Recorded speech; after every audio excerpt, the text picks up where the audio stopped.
10 సంవత్సరాల కాలంలో పెద్దమ్మ గారు ఎప్పుడు అయ్యవారు అని ఎంతో మర్యాదగా పిలిచేవారే గాని ఇలా మారు పేలదో ఎప్పుడు పిలవలేదండి. నేను అలా పిలుస్తానయ్యా, పలికే పలుకులు ఎత్తలేదు.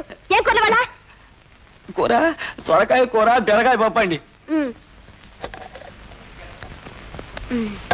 కూరలో ఉప్పు కారం వేయటం చేత కాదు గాని నీ మొహానికి ఒక ఫ్యాన్ ఒకటి. అక్కడే దెబ్బతిన్నారు. నాకు తెలిసి ఈ 10 సంవత్సరాల్లో ఈ ఇంట్లో ఉప్పు కారం అంతకంటే ఎక్కువ ఎప్పుడు పడలేదండి. ఇప్పుడు పడాలండి. కుదరదండి. ఎందుకండి? పెద్దమ్మ గారు అంతకంటే ఉప్పు కారం ఎక్కువగా తినరండి. మా ఆయన తినాలండి, అందుకని మీరు వేయాలండి. అది కుదరదండి. ఏమండి?